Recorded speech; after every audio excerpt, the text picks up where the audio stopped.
दोस्तों, भारत के दो राज्य यूपी और बिहार, इनका जिक्र हमेशा से ही साथ में होता रहा है, क्योंकि इन दो राज्यों में ही भारत के 37 करोड़ से ज्यादा लोग रहते हैं। लेकिन आज इन दोनों स्टेट्स के बीच काफी बड़ा अंतर देखने को मिल रहा है, क्योंकि एक तरफ तो यूपी डेवलपमेंट की नई नई मिसालें पेश कर रहा है, वहीं बिहार आज भी बीमारू राज्य के इमेज में ही फिट बैठता है। पर सवाल यह है कि आखिर क्यों? क्या वजह है कि यूपी डेवलपमेंट की रेस में काफी तेजी से आगे निकल रहा है, जबकि बिहार आज भी काफी पीछे रह गया है? चलिए इस पूरे मुद्दे को हम डिटेल में समझते हैं।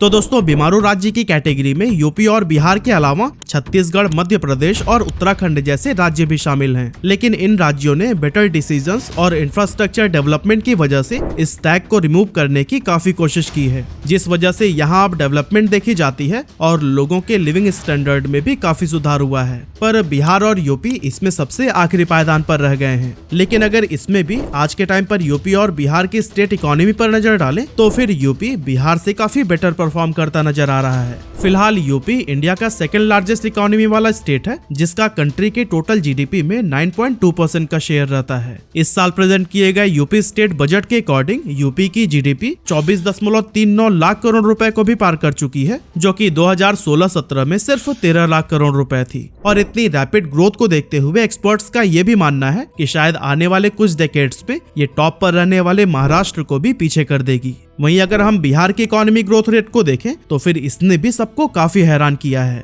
पिछले 15 से 17 सालों के दौरान बिहार की जीडीपी और बिहार के बजट का साइज करीब 10 गुना हो गया है और आज ये देश के 5वें फास्टेस्ट ग्रोइंग स्टेट्स में गिना जाता है, जिसकी जीडीपी 8.98 लाख करोड़ रुपए है। अब भले ही पिछले सालों के मुकाबले इसमें काफी ग्रोथ आई हो, लेकिन अब भी बिहार और यूपी की जीडीपी में बहुत बड़ा अंतर है। लेकिन दोस्तों, दो स्टेट्स की इकोनॉमिक पोजीशन को एनालाइज करने के लिए जीडीपी एक मात्र सटीक पैरामीटर नहीं हो सकता, क्योंकि दोनों ही स्टेट्स की पॉपुलेशन में भी बहुत बड़ा अंतर है। यूपी की पॉपुलेशन जहां 24 करोड़ है, वहीं बिहार की पॉपुलेशन 13 करोड़। ऐसे में अगर हम पूरे स्टेट के जीडीपी को एक साइड करके सिर्फ पर कैपिटा इनकम को देखें, तो फिर हमें ज्यादा बेटर एंड एक्यूरेट पिक्चर देखने को मिलेगा। तो दोस्तों, 2023 में यूपी की पर कैपिटा इनकम 83,565 रुपए थी, वहीं सेम ईयर बिहार की पर कैपिटा इनकम थी 54,110 रुपए। यानी कि इस मामले में भी यूपी बिहार से काफी आगे चल रहा है। इसी के साथ अगर आप इसके पॉवर्टी रेट यानी कि गरीबी दर पर नजर डालेंगे, तो फिर बिहार में हर 3 में से 1 आदमी गरीबी रेखा के नीचे जीवन बिता रहा है, जबकि वहीं यूपी में हर 5 में से 1 आदमी पॉवर्टी लाइन के नीचे की कैटेगरी में आता है। यूपी में जहां 26.35% पॉपुलेशन गरीब है, वहीं बिहार में ये परसेंटेज 36.95 तक पहुंच गई है। यानी कि यहाँ दोनों स्टेट्स के बीच लगभग 10% का फासला है, जिसे कि हम कम तो बिल्कुल भी नहीं कह सकते। इसके अलावा स्टेट्स के अर्बनाइजेशन या फिर कह लें कि शहरीकरण का भी उनकी इकोनॉमी ग्रोथ में काफी बड़ा कंट्रीब्यूशन रहता है। ऐसे में अगर हम दोनों राज्यों के अर्बनाइजेशन पर एक नजर डालें, तो 2011 की जनगणना के अकॉर्डिंग बिहार की शहरी जनसंख्या 11.8 मिलियन थी, जबकि वहीं यूपी की 2011 में ही 22.28% पॉपुलेशन अर्बन एरियाज में रह रही थी, और यह डिफरेंस भी 2 गुने का है। अब दोस्तों, जब हम इन सभी पैरामीटर्स की चर्चा कर ही रहे हैं, तो भला इकोनॉमिक ग्रोथ में मोस्ट इंपॉर्टेंट पिलर का रोल निभाने वाले लिटरेसी रेट को हम कैसे भूल सकते हैं। लेकिन अनफॉर्चुनेटली इसमें भी बिहार यूपी से लगभग 6% तक डाउन चल रहा है, क्योंकि जहां यूपी का लिटरेसी रेट 67.7% है, वहीं बिहार का 61.8%। और दोस्तों, अगर हम दोनों स्टेट्स की पब्लिक इमेज को भी देखें, तो जहां बिहार आए दिन हो रहे दंगों की वजह से चर्चे में रहता है, वहीं यूपी में होने वाले डेवलपमेंट और नए नए इनिशिएटिव्स अखबारों की हेडलाइन बनते दिखाई देते हैं। हालांकि अब ऐसा भी नहीं है कि इस मामले में यूपी बहुत आगे है, लेकिन बिहार के मुकाबले इसे बेटर माना जा सकता है। तो दोस्तों, अब हम अपने मेन सवाल पर आते हैं कि आखिर वो कौन से ऐसे रीजंस हैं जिनके चलते बिहार पिछड़ता जा रहा है और यूपी डेवलपमेंट की रेस में आगे निकलता जा रहा है। टेन्योरशिप ऑफ स्टेट गवर्नमेंट। तो दोस्तों, कुछ एक्सपर्ट्स का मानना है कि इन दोनों स्टेट्स की आज जो भी पोजीशंस हैं, उसका जिम्मेदार यहाँ के गवर्नमेंट की टेन्योरशिप है। एक तरफ अगर हम देखें तो बिहार के मुख्यमंत्री की कुर्सी पर लगभग 18 साल से नीतीश कुमार ही विराजमान है। वहीं यूपी में हमेशा मुख्यमंत्री बदलते रहते हैं, कभी मायावती, कभी अखिलेश यादव और फिलहाल योगी आदित्यनाथ। हाई कंपटीशन की वजह से जो भी यूपी में मुख्यमंत्री रहा है, उसने अपने अकॉर्डिंग फैसले लिए हैं और यूपी के डेवलपमेंट में अपना योगदान दिया है। लेकिन ऐसा भी नहीं है कि सेम गवर्नमेंट की टेन्योरशिप की वजह से पिछले 2 डेकेड्स में बिहार ने डेवलपमेंट देखी ही नहीं, बल्कि उसने तो लगभग हर पैरामीटर में ही पहले के मुकाबले काफी सुधार लाने की कोशिश की है। पर दिक्कत यह है कि इतना काफी नहीं है। और अगर हम कहीं बिहार को यूपी से कंपेयर करें, तो फिर बिहार की ग्रोथ का मीटर और भी स्लो नजर आता है। एक्सपर्ट्स का मानना है कि इसकी वजह वहाँ की स्टेबल पॉलिटिक्स है, जिसमें कंपटीशन कम होने की वजह से यहाँ की जनता और स्टेट के डेवलपमेंट को उतनी प्रायोरिटी नहीं दी गई जितना कि बिहार को सच में जरूरत है। दोस्तों, बिहार के पीछे होने का एक और बड़ा रीजन है यहाँ हर साल आने वाली बाढ़, क्योंकि यहाँ की करीब 76% आबादी हमेशा बाढ़ की चपेट में रहती है। बिहार में नेपाल से आने वाली नदियाँ, जिनका ऑरिजिन हिमालय की वादियों में होता है, ढलान की वजह से उसका पानी हर साल तेज रफ्तार से बिहार में आ जाता है, जिसके चलते यहाँ के 38 में से 28 जिले हर साल बाढ़ की तबाही झेलते हैं। कोसी, गंडक, बागमती, कमला बलान, गंगा, बूढ़ी गंडक, सरयू, पुनपुन, महानंदा, सोन, लखदेई, अवधारा और फाल्गुन ये वो नदियां हैं जो बिहार में जितनी खुशहाली नहीं लाती, उससे ज्यादा हर साल तबाही का कारण बन जाती हैं।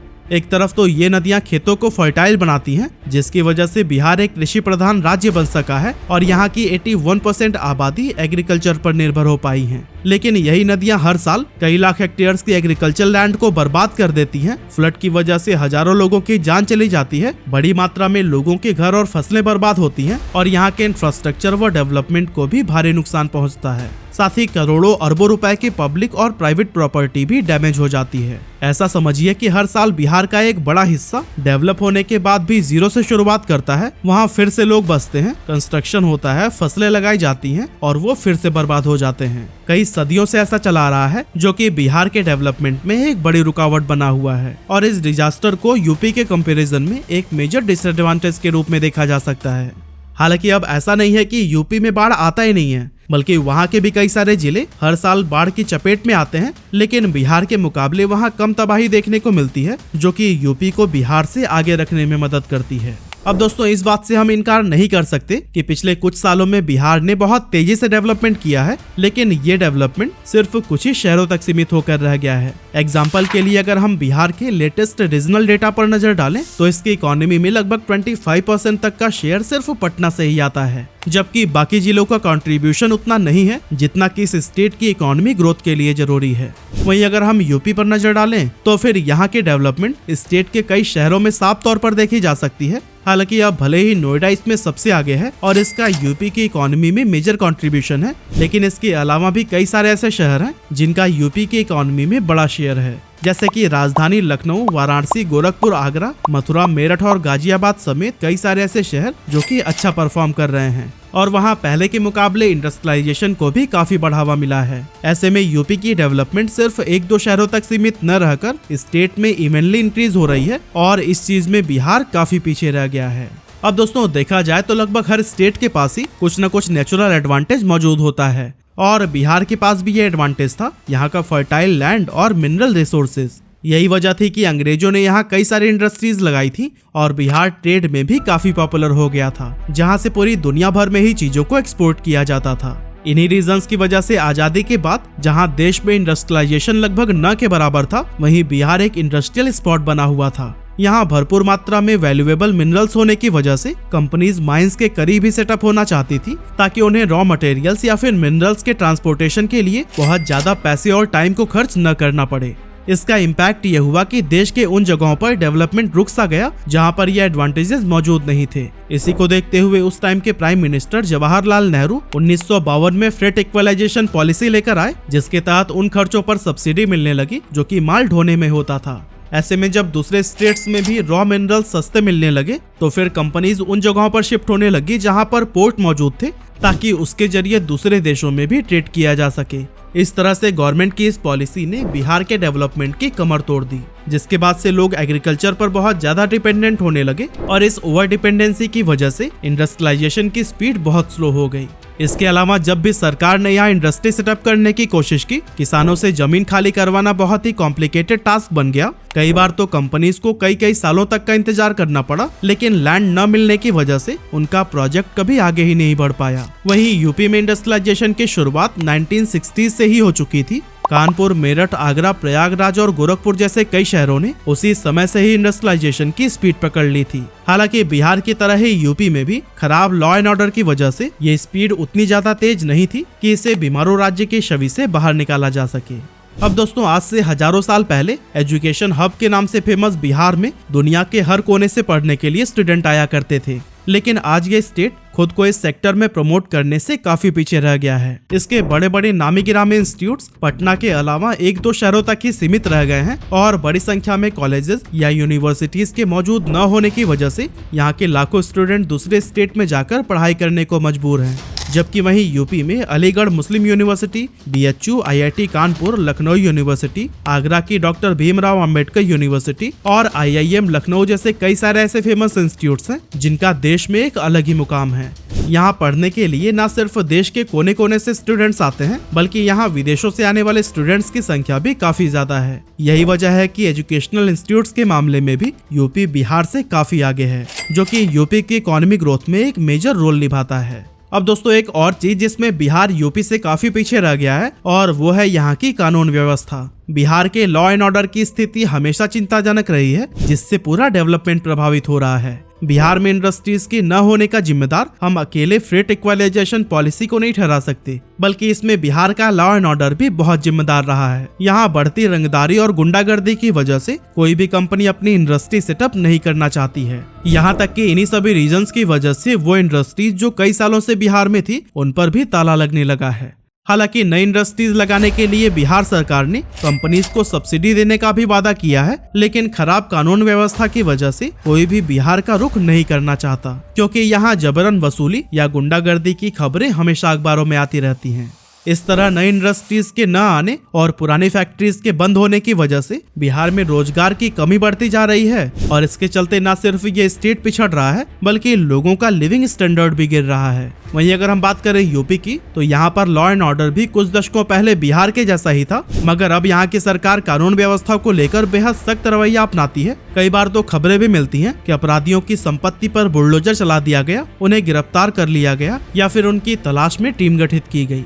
इन सभी स्टेप्स की वजह से ही यूपी की कानून व्यवस्था में साफ तौर पर सुधार देखने को मिला है, जिससे कि राज्य की अच्छी छवि बनी है और इन्वेस्टमेंट का स्कोप भी बढ़ा है। यहाँ पर कई सारी नई नई इंडस्ट्री सेटअप की गई हैं, साथ ही कई सारे देशों के बड़े बड़े इंडस्ट्रियलिस्ट भी यहाँ अपना इंटरेस्ट दिखा रहे हैं।